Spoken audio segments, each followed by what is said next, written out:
Dormail, home of a great night's sleep.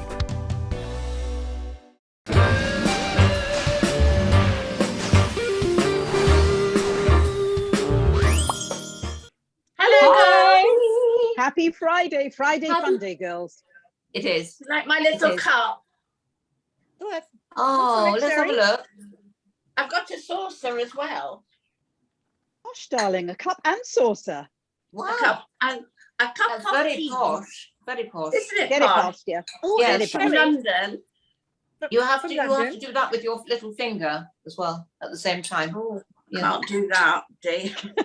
Now, Somebody Sherry, sent it me. Somebody sent it me as a present. Isn't that Oh, lovely? how Lovely. lovely. very importantly, Sherry, I'd like to see what you're wearing because it looks so pretty. It's a little Very dress, lovely. actually. Keely Yeah. and I have a thing where I buy things and then I give them to her. Okay.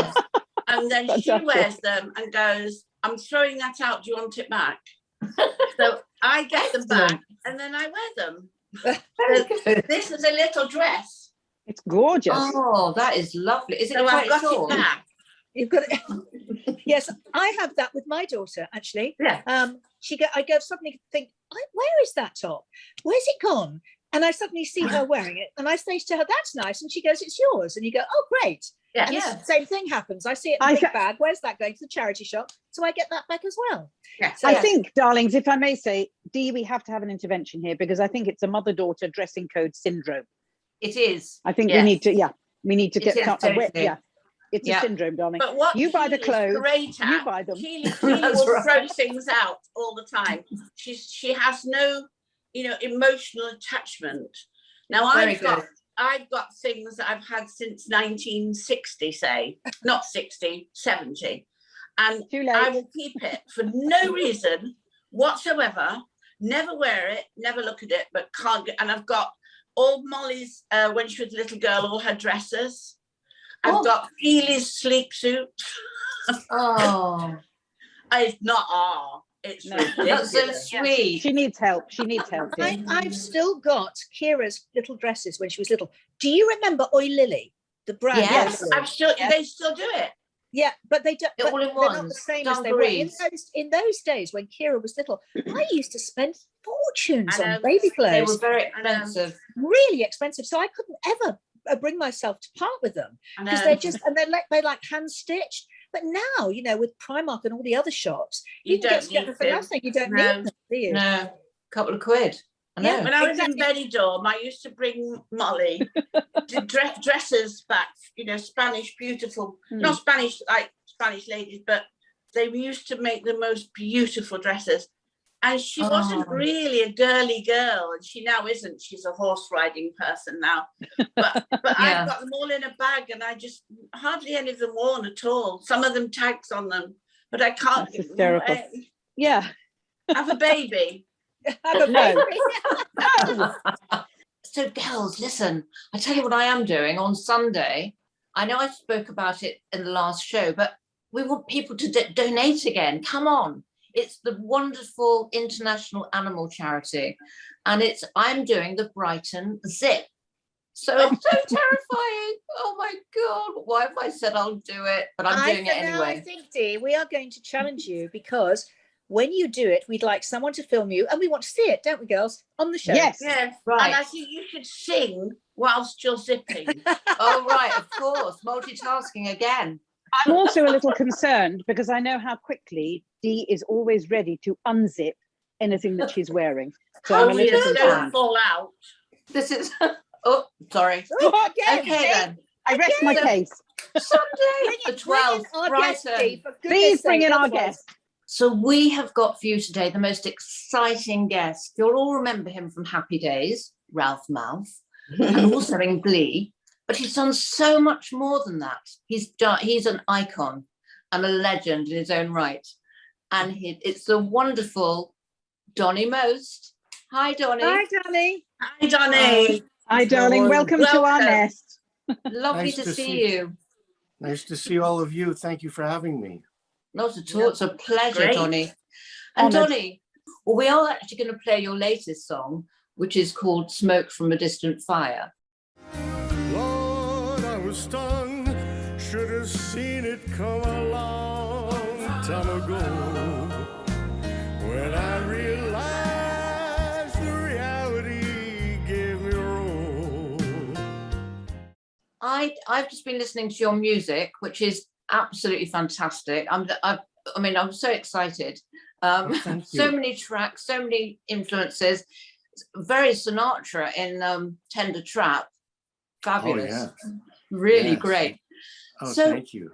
Oh, amazing, amazing. So, Donny, I want to take you right back to when you were 15 years old and you were at stage school, weren't you? And your Yes. passion was actually music. Yeah, it really was.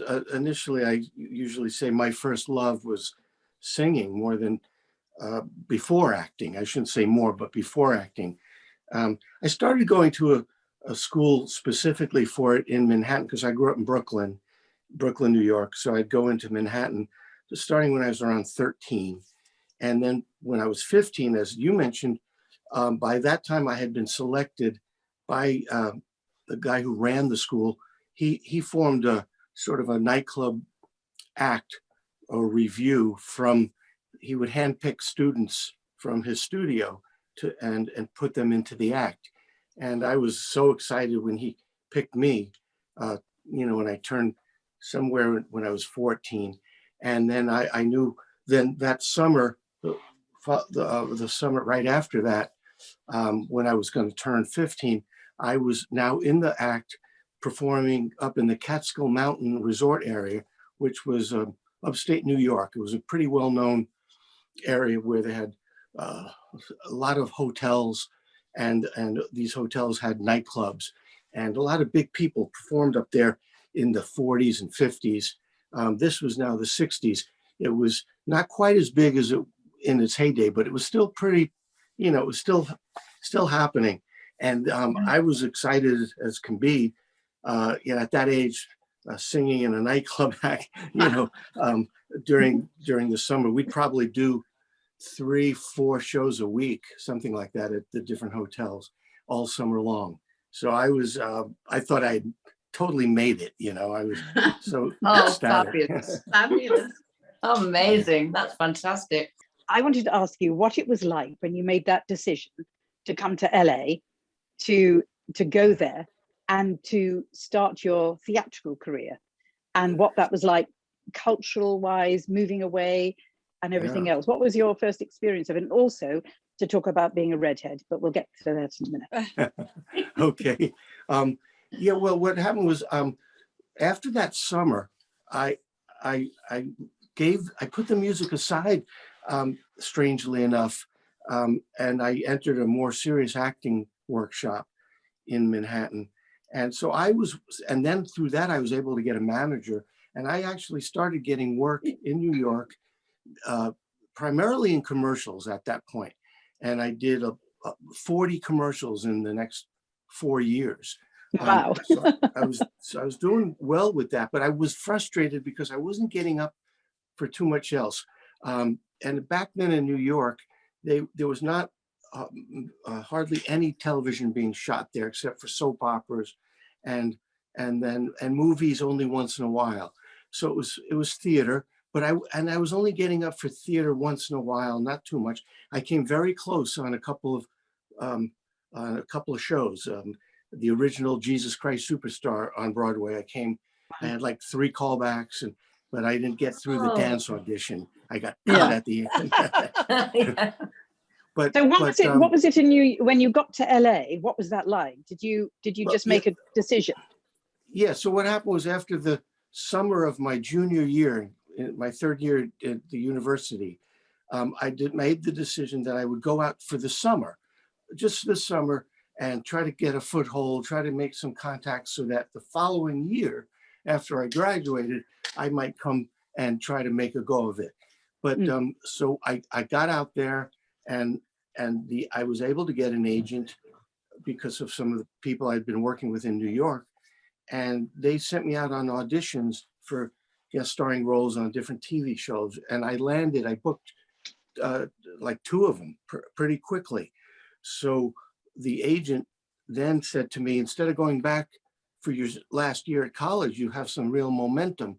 maybe you should take 6 months off from school and just stay out and keep going.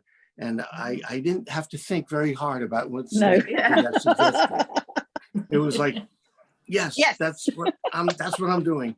I know my parents weren't thrilled, but but I said, look, I'll come back. So where did you first live when you were out there? What part of LA? I found an apartment in an area called the Palms, which was Yes. not too far from Culver Mhm. City. Yeah. And I went there because one of the guys that was at this, when I went out there for the summer, I didn't know where I was going to stay. I didn't know anybody. So I had a good idea. I registered for summer school at UCLA in Westwood. And it was a great place to hang out and get to know the lay of the land, because I didn't know anybody. And Westwood was a great town. And then one of the guys in my dorm, he was going to be staying to go to law school, and he got an apartment in that area. So I Perfect. went and I was able to find an apartment. So that helped a lot, just to have a place and know somebody. And Yeah. so that made, Oh. but I didn't know hardly anybody else, and it was a little And it tricky. just grew.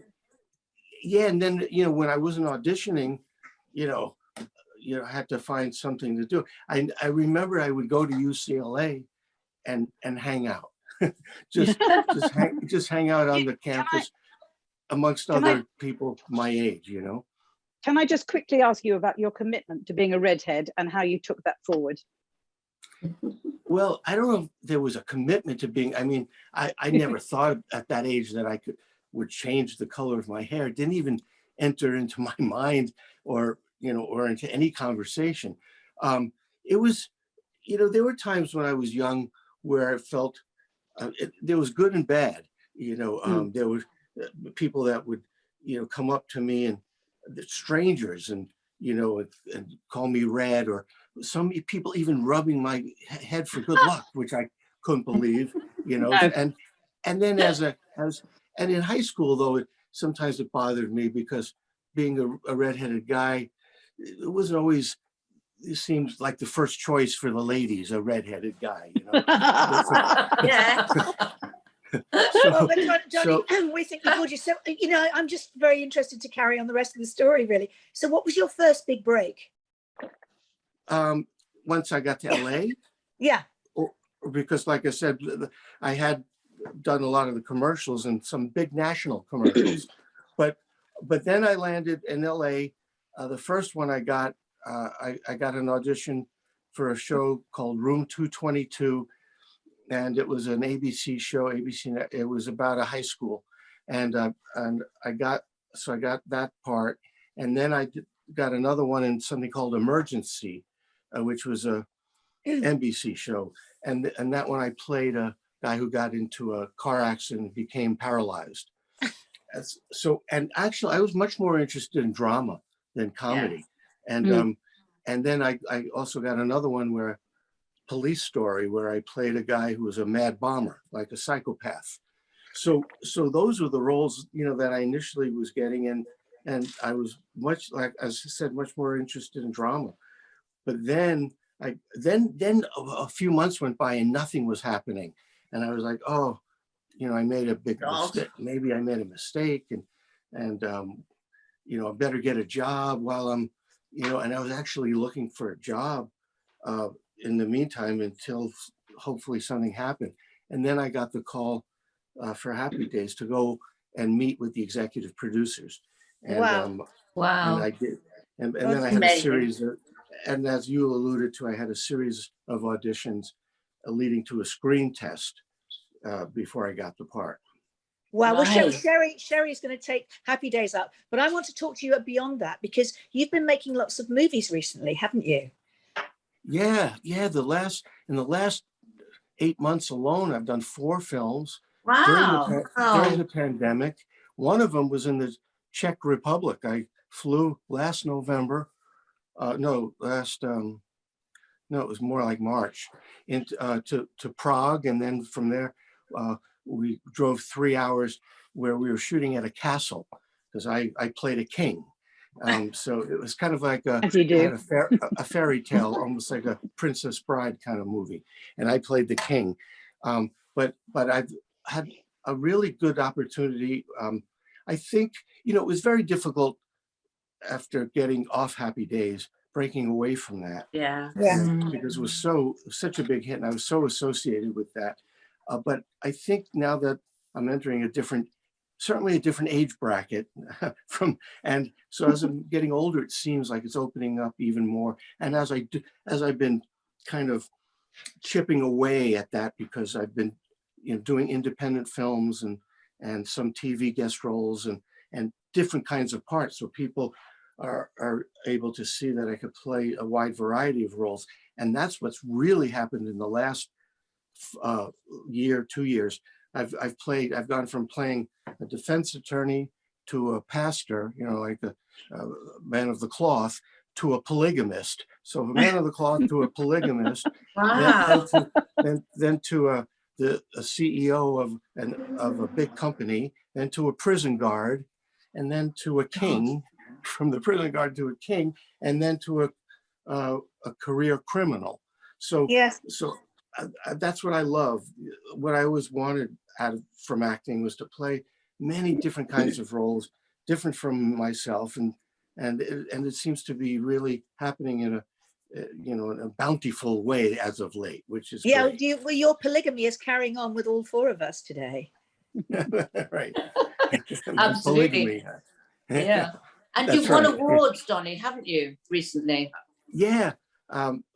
For the film that I played a pastor, Lost Heart. Yes. There was a festival a few months ago in Orlando, Florida, and I won Best Supporting Actor in a Feature Film for that, which was Congratulations. really nice. And then I just found out actually yesterday that there's a short film that I did with Anson Williams, who played Potsy, and it was a very different piece. It was just the two of it was a third character, but mainly the two of us in a very dark comedy, very different. And it's just been accepted into a festival in New York, and Anson and I got nominated for Best Acting Duo in a short film. Great. That's fantastic. So maybe you'll go on to do more with Anson, will you? Do you think? Possibly, yeah. Anson and I we are very, very tight, really great best friends. So we would love to do something else together. So and we're actually in talks with some people to do something. So we'll see. Fabulous. Well, we have to talk about Happy Days, because I've watched every episode 1,000 times at least. And I just wondered, if you obviously you stay friends with Anson. Do you stay friends? Are you a group now that you chat and you keep together, or not? Well, we were very, very tight when we were doing the show. We truly were like a family. Yeah. And it has stayed that way. I mean, can't be as tight as we were. Ron Howard is one of the top directors, and he's in London right now, actually, at post-production. He's doing the post-production on a film that he shot recently in Australia. And so he's all over, and it's hard, but I'll see him once a year, and then we'll email each other a few times on top of that. Same with Henry Winkler. I'll see Henry periodically, and we stay in touch.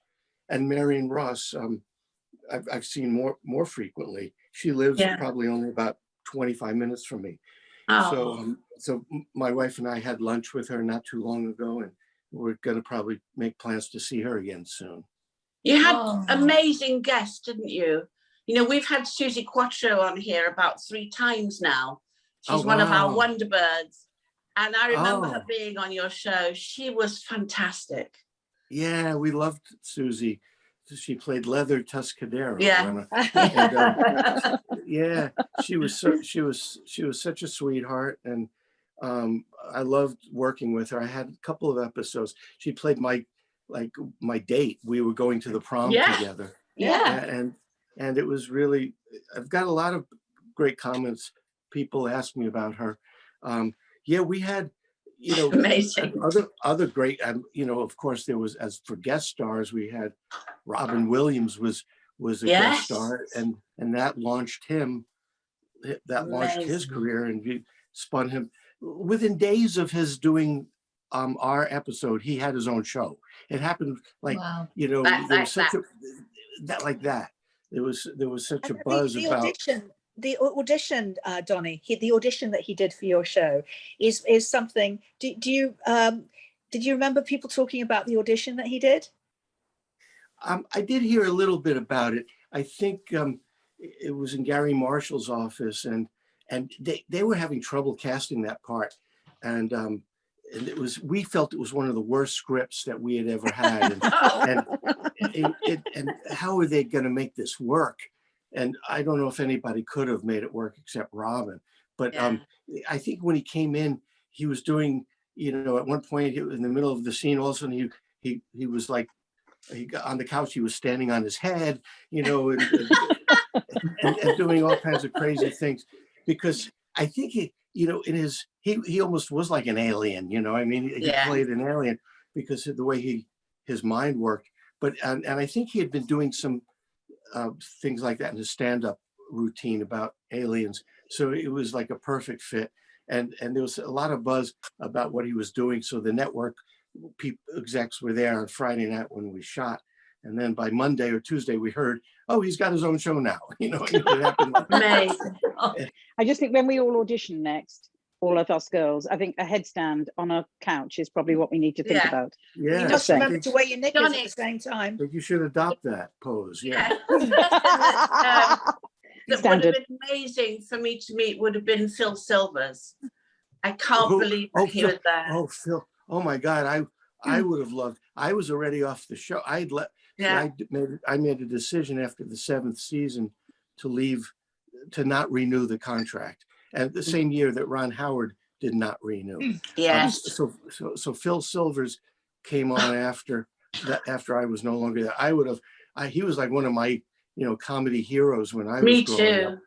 Oh, I loved him. I used to watch the Sergeant Bilko show all the time. Always. Yeah. Always. That must have been wonderful to work with him. And wasn't Cassie Silvers his daughter on the show? Yes, Kathy. Yes, Kathy, and she came on again. It was after I had left, but I guess when Kathy was on, you know, they said, hey, we should have, you know, maybe Phil Silvers. Oh wow! I would have loved to have met him. Amazing. But we had some other really great guests. You did. There was a show that was revolved around my character, and Amy Irving played my girlfriend, and she was great. And there were a lot of others. Danny Thomas guest starred on our show once. Yeah. And what's his name? Pat O'Brien. You know. Oh yes. Yes. Yeah. Oh my God, Pat O'Brien, of course. Yeah. And there was, I can't off the top of my head think of some of the others, but there were some exciting guests that we had, and of course, and the cast that I got to work with all the time. You know, I mean, Ron and Henry and Tom Bosley and Marion. It was fabulous. Erin, and Erin, who was wonderful, and then Gary Marshall, who was our exec producer, and Jerry Paris, our director, who directed all the old Dick Van Dyke shows. Wow. Yes, of course he did. Yes. Yeah, and he was brilliant. So we were very, you know, it was a great team. Really a great. It was a wonderful time in television. Never to be forgotten. Oh. Well, Donnie, are we going to see you over here in a jazz venue? That's what I want to know. I hope so. You know, I'm actually talking to somebody about you know, we're trying. My record producer has a lot of contacts, and he's talking about trying to set up a tour for me in the UK. And I've actually been in recent talks with a big band that's based in London called the Denmark Street Big Band. And and then they tour sometimes. So we're talking about trying to work it out where I would come and go on tour with them in the We'll be in the UK. front row. We will We'll be in be the front row, there. darling. We've been every Oh, gig. Yes, we'll be Oh, the thank you. Wonderbirds backing vocals, I think. Yeah, absolutely. Or the No, fans that don't security. be down We'll be the I fans, w- we- darling, that security have to keep us away.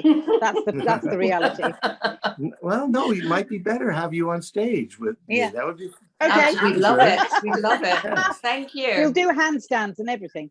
It'll be fun. We will. Somersaults. Well, I would enjoy that. Thank you, darling. Thank you So so lovely much. to see you. Thank you for Oh. coming on the show, Donny. You are wonderful. Thank you. Oh, it's my Amazing. pleasure. Thank you so much again for having me. And so it was a delight to speak with all three of you, and hope maybe when I get there for a tour, we can meet in person. And I Oh, think, yeah. I think, Oh, I think we there are will. four- I We think- will. I We think there are definitely, four of us, definitely Johnny. will. I think there are Great. 4 of us. oh, oh, Sometimes. okay. Well, that's even better. Even better. I know. Thank you, Thanks, darling. so much. Take See you soon. Bye. Bye-bye now. Bye. Bye-bye. Isn't he Wow. gorgeous? Oh, well, we're all hooked now, so we'll all be We there. are. Can't wait. Absolutely. Rewatch everything now again. What a lovely He is man. amazing. He sounds just like Sinatra in when he sings. Yeah, he does a lot of Tender swing Trap. now, doesn't he? Yeah. He's done a swing album, hasn't he? He's a lovely Wow. guy. Gambling. Isn't he? It was a great interview. I loved it. Yeah, really Well, great. let's hope the For me. Wonderbirds can magic some more Hollywood stars. I mean, Oh, the famous Robin Williams audition was very famous because he did stand on his head, go in there and stand on his head to do the, to play Mork, and it was Mork. That's where Mork and Mindy came from. Yeah. It was him playing that part. So just incredible, just to get one in those days. It could happen like that. I don't think it could happen like that anymore. No, It Doesn't haven't stood on our happen heads yet. anymore. Don't say It- no, darling. I think it's the never idea say of never. Sherry standing on their head suddenly in an audition, I think she'd get the job in a nano. I'm sorry, I do. Oh, yeah. I think Nano, they nano. might. I Wearing. think they might send the men in white coats first. No, not with my That's true. Oh my! But you knew Robin Williams, didn't you, Debbie? Yeah, I met Robin quite a few times, and he was a really, really nice guy. Well, I mean, he was crackers. I mean, completely insane, but a genius. But I think all these Oh, geniuses genius. are insane. Yeah. They have that sort of. They're just always on the edge, aren't they? Really. But yeah, it was Yeah. an honor to know him and work with him, and all that stuff. So it was really lovely. Yeah. I mean, Yes. I first met him in the UK, and when he was doing Popeye, actually. So that what year was that? Probably That was a 19- Robert. 1920. That was before we were born, wasn't it? 1920. Thanks, Sherry. I went. Yes. I think I went to, because it was a Robert Altman film, Popeye with Robin, wasn't it? Because I think I went to the showing of that when I was a Yeah. kid, obviously. Yeah. Obviously, you a were child. two. But that's when I first met him, and he had very blonde hair, which was very strange. Yeah. And then when he was in LA, then I went to see him quite a few times in LA when I was over there in 1985, 86. So, I mean, it was, but happy days. It's all part of I us wish growing I'd have up, isn't been. it? I wish I'd have been I that know. age. I could have travelled then, Debbie. Oh, But thanks. never Well, mind. Exactly. never mind, Sherry. Yes, 1985. I was only 5 at the time. I was see. only a baby. I was going to say I wasn't even born. Oh, I was going to say, were you all that old? Oh, I didn't realise. So, guys, who's coming in next week? We have the wonderful Sheila McLeod. It is a most fantastic interview, which we pre-recorded. So it is wonderful, and we can't wait for you to see it. So have a lovely See you weekend, then. and we will see you on Tuesday. Bye. Yes. Bye.